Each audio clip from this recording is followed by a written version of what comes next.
My adopted son's bio parents want him back Part 2. I just recently discovered Daniel's brother is still alive.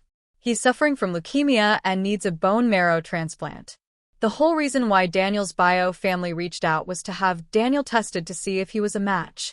They hoped to regain custody of Daniel through such a bizarre method. I took the steps to ensure my son was safe. The school was notified of the situation.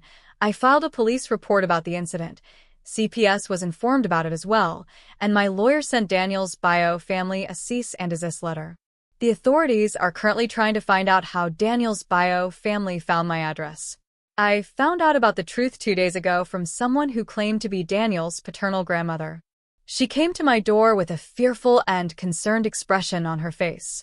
I was initially suspicious of her until she told me Daniel's older brother was never dead. There was no car crash. After I let her in, she told me the full truth of everything. Daniel's older brother, Vincent, had been the golden child of Daniel's bio family. They coddled him and gave him everything he wanted. Daniel was given none of that and was constantly beaten and abused for everything Vincent did wrong. Eventually, Daniel's bio parents gave him up for adoption. Daniel's maternal grandparents supported the action while she and her husband, Daniel's paternal grandfather, were shocked, appalled, and furious. They only found out about Daniel when Daniel's maternal grandparents told them about the adoption. Daniel's paternal grandparents had a falling out with Daniel's bio father a year before Vincent was born. If they knew about what Daniel had to face, they would have tried to get custody of Daniel. They completely cut ties with Daniel's bio parents since then. Recently, Daniel's bio parents reached out to them asking for some help. Vincent was in need of bone marrow for treatment, and they hoped Daniel was a match to be able to donate.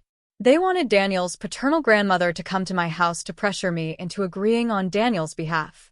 I'm frankly disappointed with Daniel's bio parents and their reasons for wanting Daniel back.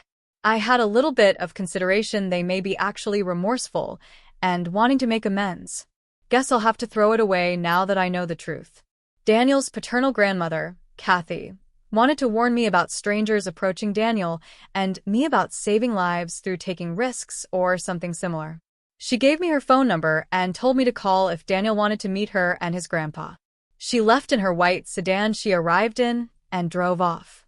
Needless to say, they won't be getting anywhere near Daniel. I'll tell Daniel about the truth why his former parents want him back. I told him about the incident previously, and he refused to have anything to do with them. After telling him the truth, he's definitely certain he won't have anything to do with them.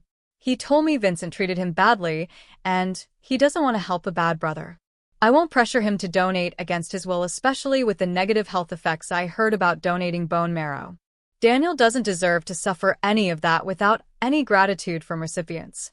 Regarding his paternal grandparents, Daniel is interested in talking to them and meeting them. Me and them are setting a time for them to meet Daniel on Thanksgiving break. My parents also expressed interest in meeting them as well, and vice versa for the paternal bio grandparents. It'll be at my parents' house. I'm going to expect unwanted solicitors acting on behalf of Daniel's bio parents in the future. So, I'm going to send Daniel to my parents' house, which is closer to his school. In fact, they live right across from the school entrance. My parents have been informed of the truth, and they swore to protect Daniel. Hopefully, we can deal with the challenges to come in the future.